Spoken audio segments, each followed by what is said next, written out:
Some parks are shaped by rivers and some by glaciers, but this one was shaped by dynamite and derricks and the patient hands of stonecutters. We are walking into Quarry Park and Nature Preserve, on the edge of Waite Park, just west of St. Cloud in central Minnesota. For nearly a century, crews here split the hard red granite out of the ground and shipped it across the country. Today the drills are silent, the quarry holes have filled with clear green water, and prairie and oak woods have crept back over the wreckage.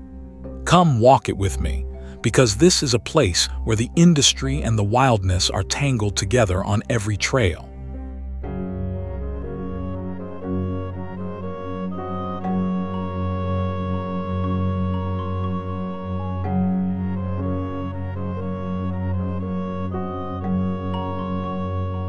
Quarry Park sits in Stearns County, in the heart of central Minnesota, a short drive west of the city of St. Cloud. It is the largest park in the Stearns County system, spreading across more than 600 acres of former quarry land. Within its bounds lie something like 30 old granite quarries, along with woodland, wetland, and open rock. The southern half of the park is set aside as a state scientific and natural area, prized for its biological diversity. So the map holds two worlds at once, a working landscape gone quiet and a wild one coming back to life.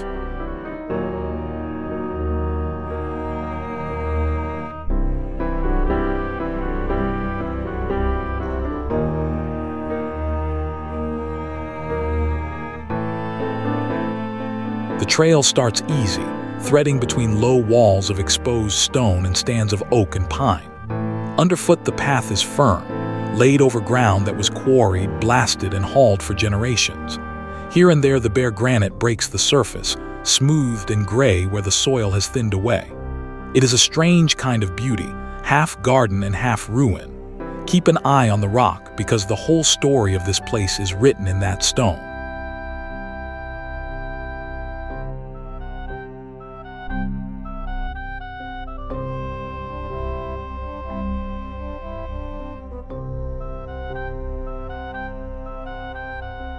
The granite beneath our feet is far older than any quarry, older than almost anything you can name. It formed deep in the earth more than 1 billion years ago, when molten rock cooled slowly into the coarse, crystalline stone we call granite. Ages later, the great ice sheets ground south across Minnesota, scraping away softer material and leaving this stubborn bedrock exposed. When the ice finally melted back, it left behind the flat, rock-strewn country that the quarry companies would one day find. Every ledge you see is a small window into that unimaginably long history.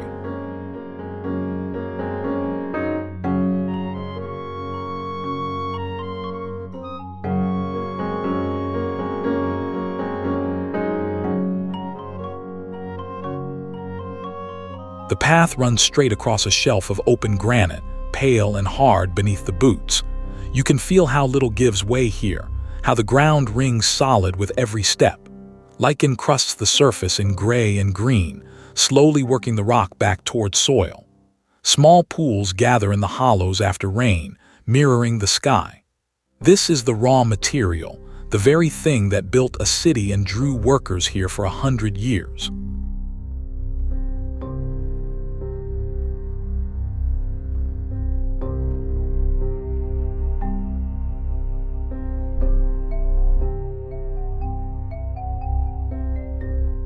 Across the park, the bedrock rises to the surface in broad, rounded outcrops. These bare shelves of granite are part of what makes the nature preserve so unusual, because plants that need thin, dry soil and full sun find a home here. Mosses and lichens grip the stone, and hardy grasses root in the cracks. In a state better known for lakes and forests, this open rock country is a rarity worth protecting. It is also a reminder that the stone was always here, long before anyone thought to sell it.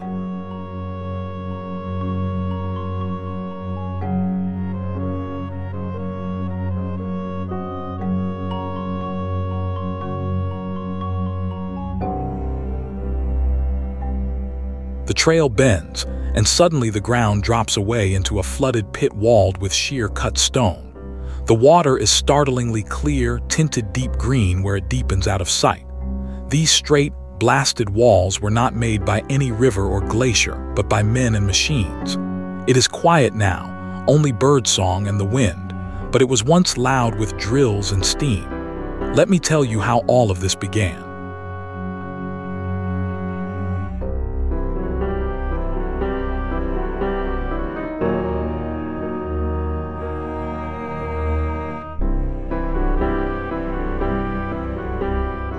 St. Cloud earned a nickname that stuck for more than a century, the Granite City.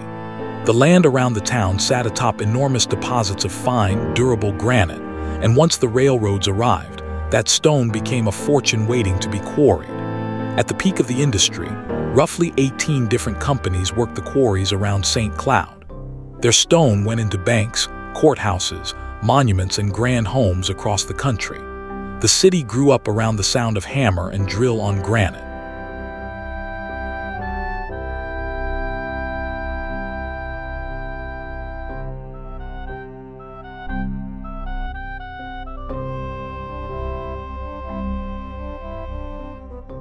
Our path traces the rim of one of the larger quarries, the water far below reflecting the trees. From up here you can read the shape of the work, the squared corners, the stepped ledges where blocks were pried loose. A rope of sunlight slides across the surface as clouds pass. It is peaceful in a way the men who dug it never knew, but their labor is the reason this overlook exists at all.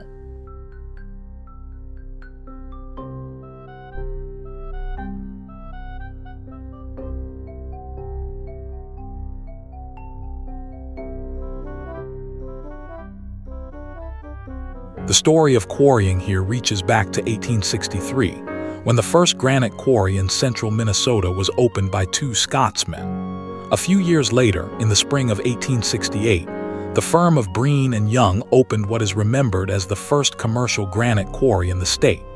From those small beginnings, the industry spread quickly across the district. The stone proved strong, took a fine polish, and came in warm shades of red and gray. Within a generation, St. Cloud granite was famous far beyond Minnesota.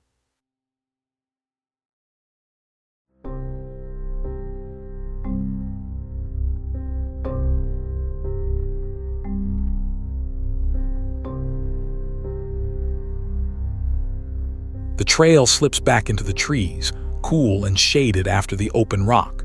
Tall pines were planted here long ago, and their needles soften the path underfoot.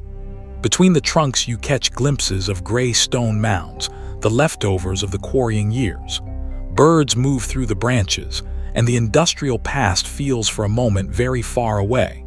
Then the woods open again onto another reminder of the work.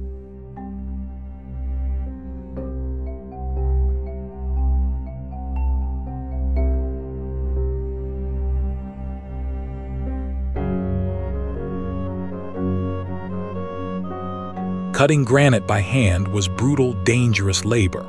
Workers drilled lines of holes into the solid rock, then split huge blocks free with wedges, feathers, and black powder. Many of them were immigrants, drawn to central Minnesota by the promise of steady wages in the stone trade.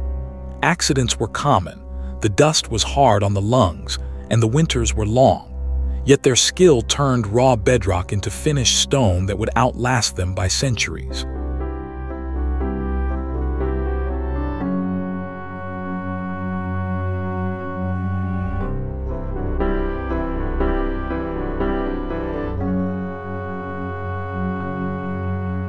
Now the path climbs between hills that were never here by nature. These steep mounds of jagged, broken granite are the discarded stone of the quarry years, heaped up block by block. Trees and brush have taken root among the rubble, softening their edges. From the top you can look out over the whole patchwork of pits and woods. Everything you see was moved here by human hands and simple machines.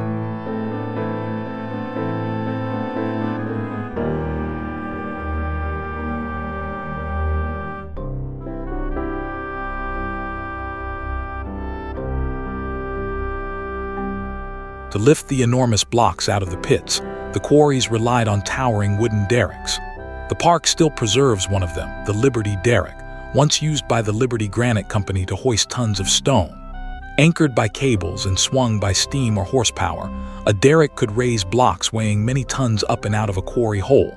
Beside it stands the old derrick house, where the machinery that ran it was sheltered. Standing under that timber frame, you get a real sense of the scale of the work.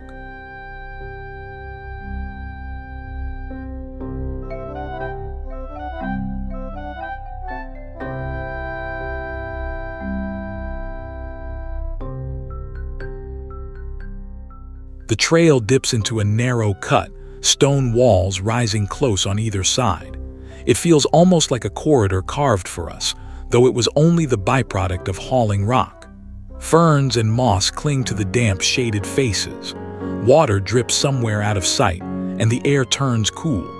These small, quiet passages are among the loveliest parts of the whole park.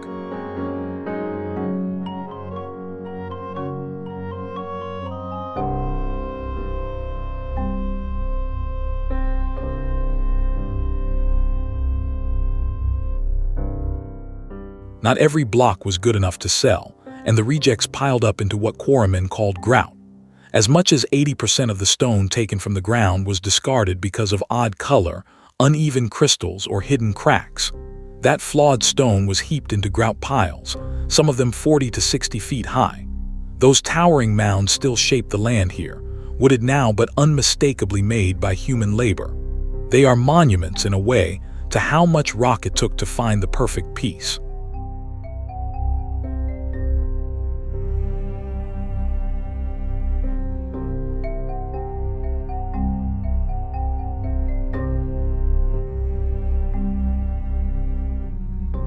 The path opens into a broad, sunny clearing, grasses waving at the edges. After the shaded cuts and stone piles, the light feels wide and generous. Butterflies drift over the wildflowers, and the trail runs soft and dry.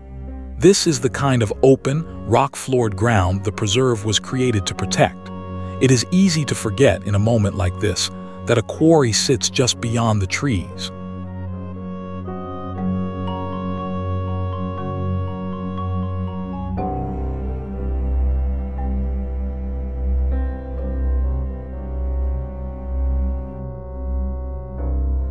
The prize of these quarries was a warm, deep stone known as St. Cloud red granite. Polished smooth, it glows in shades of rose and dark red, flecked with darker crystals. It was valued for its strength, its rich color, and the mirror finish it could take. Builders and monument makers across the country sought it out by name. What began as rough bedrock here ended up as some of the most admired stone in America.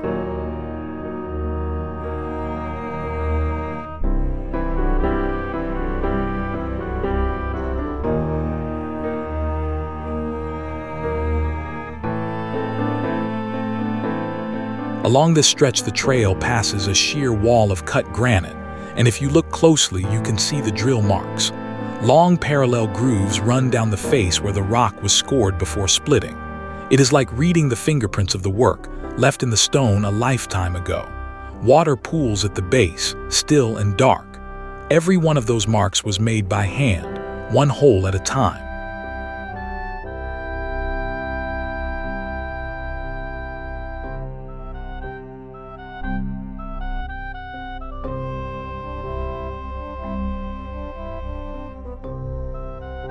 The granite that left this district traveled far and rose into landmarks you can still visit.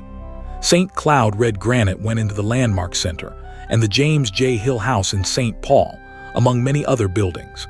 In the state capitol, columns cut from nearby Rockville granite stand in the rotunda. Banks, courthouses, bridges, and monuments across the Midwest were faced with central Minnesota stone. Walk through this quiet park and you are standing at the source of countless grand facades.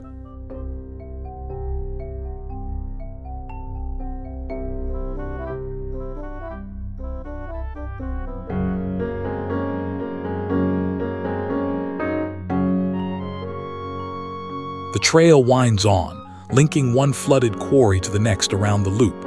Each pit has its own character, some narrow and shadowed, others wide and open to the sky. The water shifts from jade to near black as the depth changes. Reeds and small trees have colonized the shallow edges. It is a landscape no designer could have planned, half accident and half slow recovery.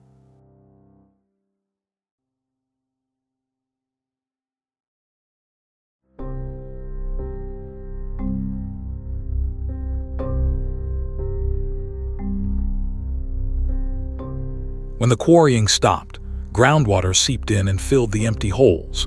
Most of the roughly 30 quarries here are now deep, rock-fringed ponds, some of them strikingly deep. The measured depths range from around 39 feet in one pit to 65 feet in another, and one swimming quarry drops to about 116 feet.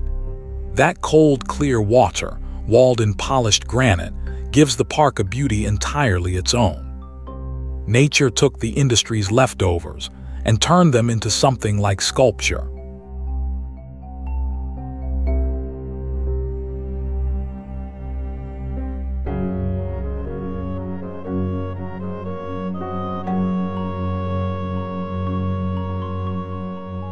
The path descends toward one of the open quarries, where ledges step down to the waterline. On a warm day, this is where the park comes fully alive. The granite shelves make natural platforms above the clear green pool. You can feel the temperature drop as you near the water. This particular pit has a second life the quarrymen never imagined.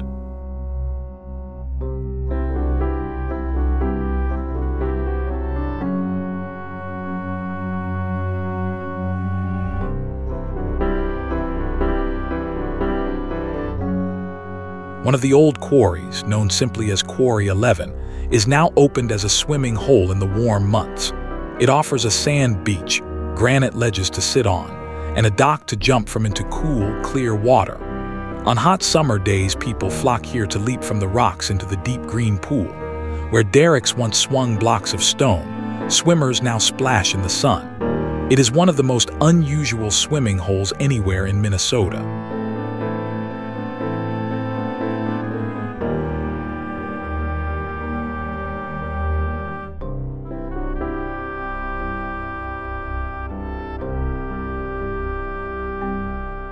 Back on the rim, the trail runs high above a pit whose water turns black with depth. There is a hush along these overlooks, a sense of looking down into something very old and very still. The far wall drops straight into the pool without a ledge. Trees lean over the edge, roots gripping the cracked stone. It is beautiful and a little solemn all at once.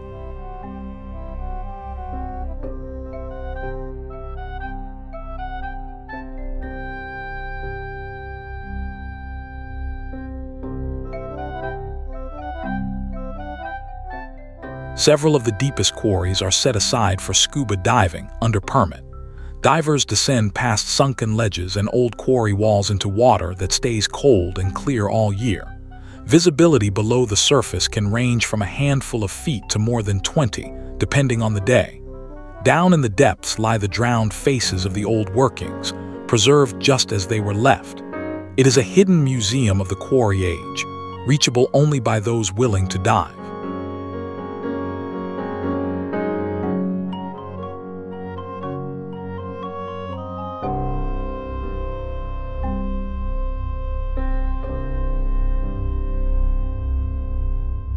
The trail leads past a tall, vertical wall of cut granite, sheer and clean against the sky. Faces like these, once made by blasting, now draw a very different crowd.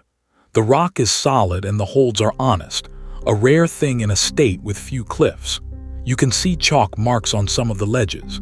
Even the sheerest scars of the industry have found a new purpose.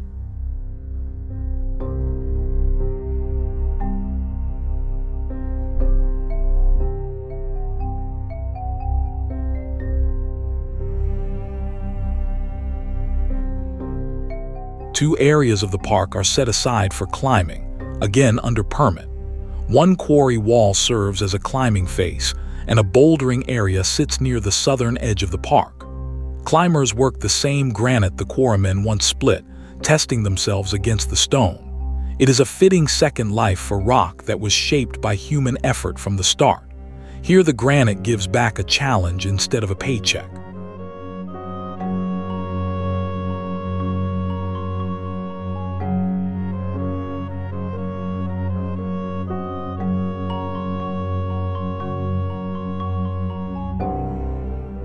Beyond the pits, the preserve protects patches of open oak savanna and native prairie. Scattered oaks stand over grasses and wildflowers in a landscape that once covered much of this region. Wet meadows and prairie fill the low ground between the outcrops. These communities are increasingly rare, and the scientific and natural area exists to keep them. Walking here, you see the land not as it was quarried, but as it wants to be.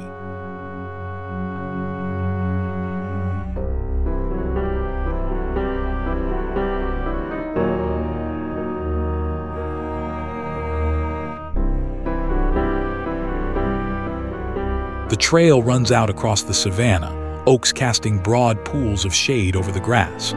Grasshoppers scatter ahead of every step, and the air smells of warm earth and prairie flowers. It is open and bright, a world away from the shaded quarry cuts. Birds call from the isolated trees, and the path feels almost endless. This is the quiet reward at the far end of the loop.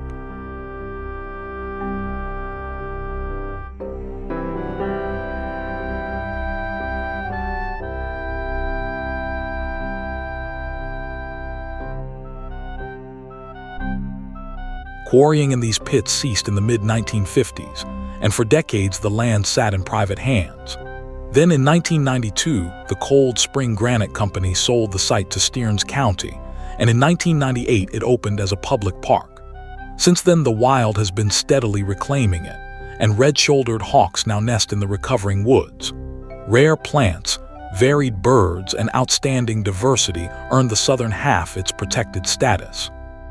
A place built to be torn apart is now protected to be left alone.